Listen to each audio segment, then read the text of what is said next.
Hello everyone, it's Leigh here. Welcome back. July Junk Journal Challenge is my challenge that I'm hosting throughout July. So we're nearly at the end. That's the hashtag down the bottom there. So this is an open collaboration. You can join in anytime you like. We're only working on the weekdays, but you do it whenever you want to do it. It's entirely up to you. There's no rules with this one. So the prompt for today is old person. And this is going to be my focal point. So it's out of a book about Australian history. So that really appealed to me, that image. I just want to show you what I've done with my book, because it was starting to bulge at the seams a little bit. So I have taken it apart, and my idea is that having it in pieces is going to make it easier for me to work on. It doesn't matter that it's going to end up with the pages out of order. And what I'm going to do is turn it into probably a 3-signature book, because it was only 1 signature. So it's become a little bit gator-mouthed and hard to work in. So I'm going to make a new cover, but I'm still going to use this cover that I had in the beginning. But anyway, this is the page I'm going to work on. And this one is really, really simple. It takes no time at all to do this. So all I'm going to do is make a fold out, but I'm not going to just put it straight onto the page with my page from the book. I'm going to place my page onto a piece of this coffee dyed paper.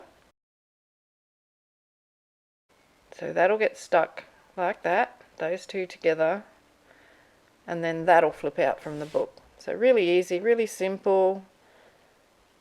So I'm going to give this page from the book a nice raggedy edge. Give it a little bit of an ink up, and then I'm going to glue it onto that coffee dyed paper. So I believe I'm using Vintage Photo. Don't forget to check out the hashtag on YouTube to see the playlist of videos. There's over 600 videos in that playlist, and 51 different channels have put up a video showing us their creations. So hop on, check out their work, give them a bit of love. I'm using just a glue stick to stick this down. If any of the edges peel up a little bit, I'm going to use my art glitter glue to secure them down. So just adding one side on first, so sticking that on to the paper.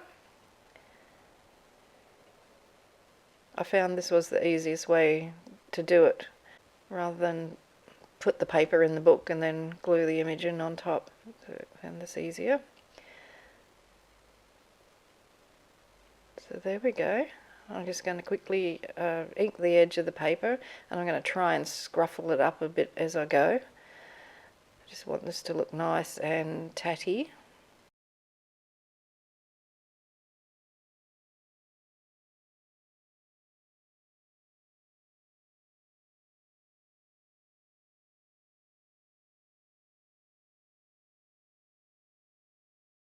And now I'll glue it into the book. So I've used a run of glue stick, then a little squirt of art glitter glue, and all I've done with it at the moment is to glue it at the spine. And while I was doing this, I had this brilliant idea. Why don't I make it into a pocket? I've just run a bead of glue along the top and the bottom, and now it is a pocket behind the whole page. And then well, you can see what I'm doing. I'm just distressing this edge a little bit, just to make it look a little bit more older and tattier.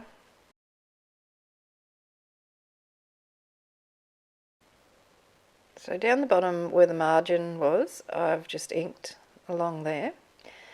I've got a scrap of the graph paper, the coffee dyed paper, that I'm going to put my label for the day on. I've just dug into my box of tricks and pulled out a little sketched flower, and I'll stick that on there, stick my label on. It's so simple and so effective. I just love the way this looks. It's nice to do something that's easy and simple and doesn't take very long. And sometimes, and I mentioned this once before, that the most simple things turn out to be the best.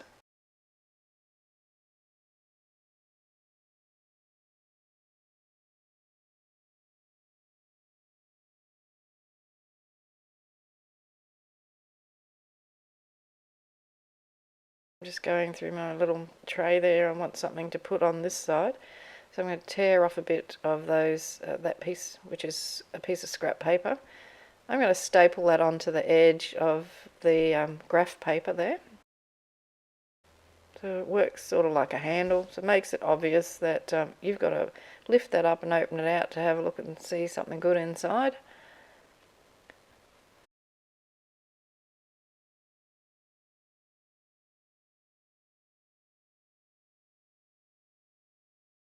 And there's where the pocket is. And I thought a butterfly might look nice on here, just to add a little bit of colour into this little composition. And then I changed my mind and decided that I want to put it on the front instead. So I just cut this one out of a magazine. I'm not sure where it came from.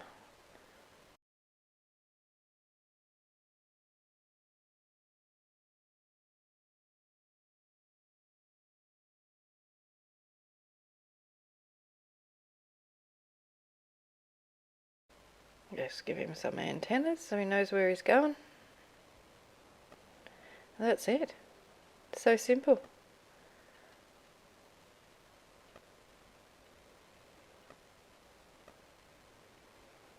Now, what I'm pointing to here is in the page on the right hand side. It talks about a man named Jock Dodds and being a storyteller of sorts. So up the top I'm writing, is this Jock Dodds? I did actually write Jack Dodds, so I've got to change that.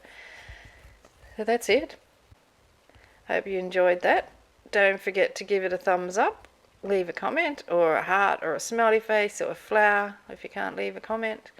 And I'll see you for day 21, which is antique pattern. Have fun in your crafting room. Hugs and cheers from Australia. Hooroo!